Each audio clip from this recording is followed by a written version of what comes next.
Hi, everybody. Today I'm going to talk about topic 2.2, life's losses and endings. This is a real important topic to discuss. Communication is so important. You need to be able to talk to the client and the family. Communication involves talking, listening, but also the gift of presence, being in the moment with your clients.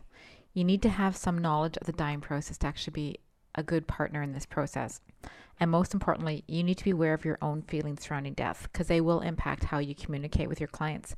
If you've not already experienced some kind of loss in your life, you will at some point.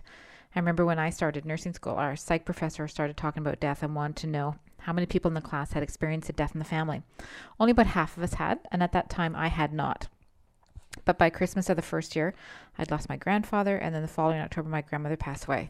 It was really hard for me, but I think going through the process has made me a better nurse and a little bit more knowledgeable in that area. So what does loss mean? Loss comes in many forms. Some are sudden, some are unexpected, but others are prolonged. There are two common types of loss: a physical loss, such as the death or losing the body part or a stolen object, and the psychosocial loss, which is often something you can't feel. It's intangible, symbolic, such as unemployment, divorce, or retirement. Some are minor losses, easily resolved, while others take time and emotional work. They often involve a break in a person's expected life story. New loss triggers memories of past losses, so you can actually grieve for something you lost in the past when a new loss happens.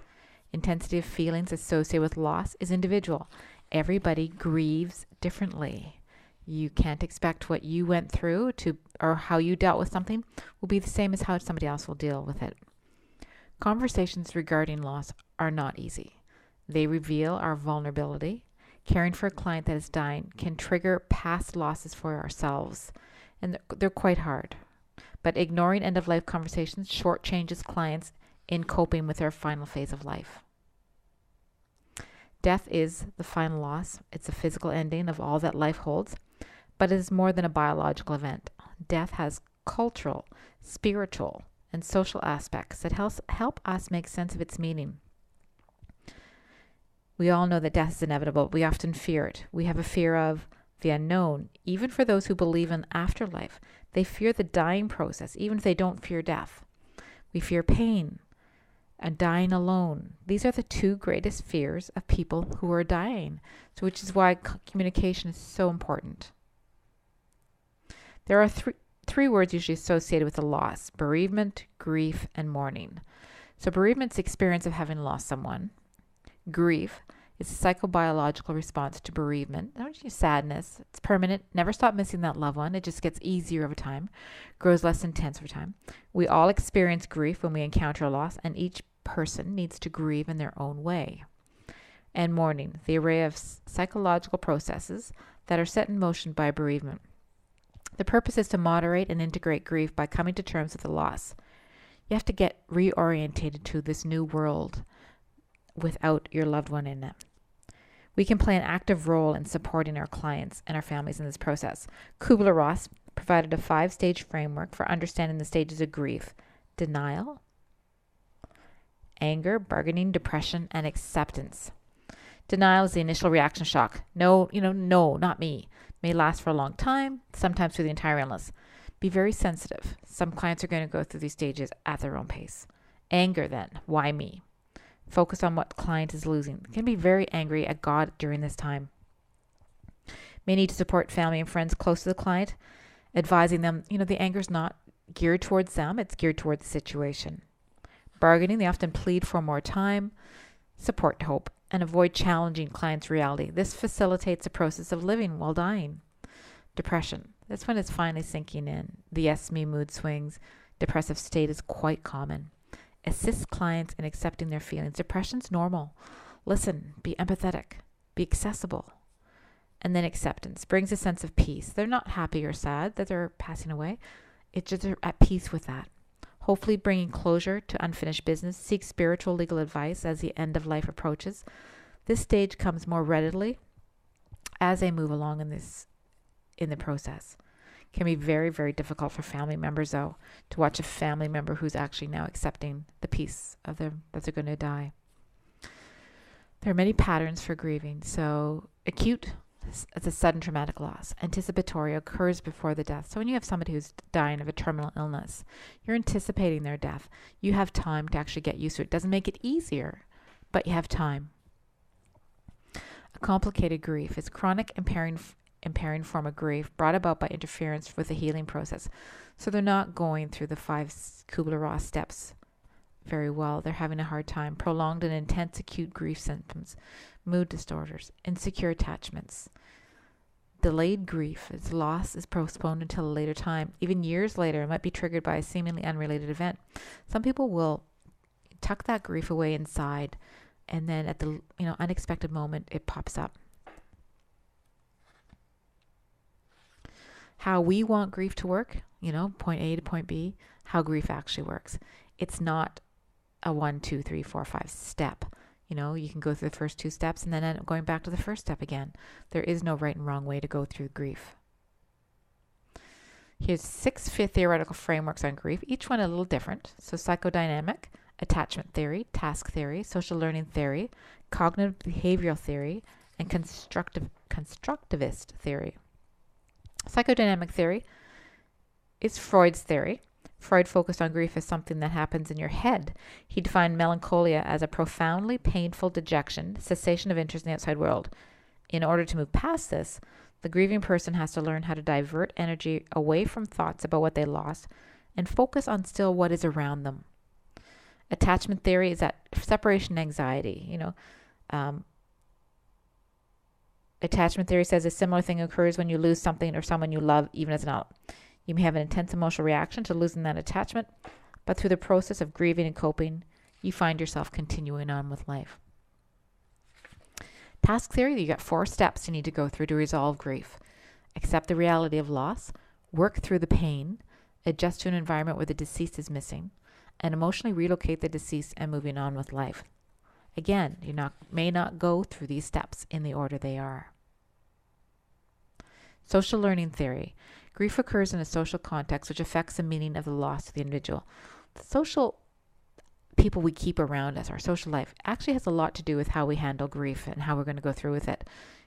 And culture has a huge impact. Cognitive behavioral theory, CBT. Grief as a stress response syndrome within which possibilities or coping strategies could be employed to reduce the grief associated with the loss. For those of you that have taken a little bit of mental health, CBT basically involves strategies to deal with something. So in this case, they're offering strategies to help people deal with grief. And then constructivist theory. The individual constructs their own unique meaning to their grief. Again, because we each go through it differently. Palliative care. Although the final outcome of palliative care for the client cannot be changed, every healthcare professional has the power and the responsibility to influence that outcome in a positive way. Definition of palliative care is a clinical approach to improve the quality of life for clients and families coping with a life-threatening illness. But doesn't just include the client. It also includes the family members in that. So there's 4 aspects to it. So affirm life, regards dying as a normal process, and it is. Promotes quality of life. Early in the illness identifies what the client needs to manage distressing clinical complications. So if they need pain relief, neither hasten or postpones death. Offer support system to help client live as actively as possible until death, and enhance their quality of life. Treat the person. The team approach to address the needs integrates psychological and spiritual aspects of patient care. And then finally, support the family. They're going to need a great deal of support during this process. Communication and end-of-life care is very, very important, as I've already said. These are difficult issues, and it's not always easy for the healthcare team. The challenge is to be in that relationship when you may feel inadequate for the task. Quality of the healthcare practitioner-client relationship is a key factor to how end-of-life care is experienced. So don't destroy hope. It's not the responsibility of you to ensure the hope is realistic. Everybody's going to have their own realism about that. Be human, humble, and honest. Demonstrate respect. Be sensitive to nonverbal behaviors. Remember, they're not going to react how you may think they should react, but it doesn't mean it's wrong. Touch if appropriate. Demonstrate ethical behavior. Provide company for the person dying or for a family member or friend. Assist family members to communicate with one another, but do not communicate for them. Be willing to discuss the practical aspects of death. And consider the need for a debriefing of team members. Remember, as a team, if you've gotten close to the person who's dying, you are going to experience grief as well. And you need to have the time to do that. These are natural feelings. Cultural differences. Ask clients about their cultural preferences. And there's many different ways. So types of comforting care differs. Beliefs around what causes illness and death differs. Care of body and burial traditions may be very different. Their attitude toward death and dying. Their expressions of grief and loss. Their mourning rituals. And their customs for disposing of the body afterwards. Every effort should be taken to honor cultural needs. And finally, exploring your own feelings. Before you get into these situations, you really should have an idea of what you believe already. So what is your personal experience with dying, or have you had one? Was dying ever discussed at home? Was it done openly? What do you believe happens after death? What are your views on do not resuscitate orders, or the opposite? Doing everything even when there is no hope. These are just a few questions to think about. Each one of us has had different experiences around death, and you need to be aware of your own values, beliefs, and needs relating to the experience of or thoughts about life-limiting illnesses. The reality is that you will grieve forever. You will not get over the loss of a loved one. You will learn to live with it. You will heal, and you will build yourself around the loss you have suffered. You will be whole again, but you will never be the same. Nor should you be the same. Nor would you want to. And that was written by Elizabeth Kubler-Ross and John Kessler. This is a tough topic to talk about, but it is a very important one. And it takes some time to think about these slides before you move on to Unit 3.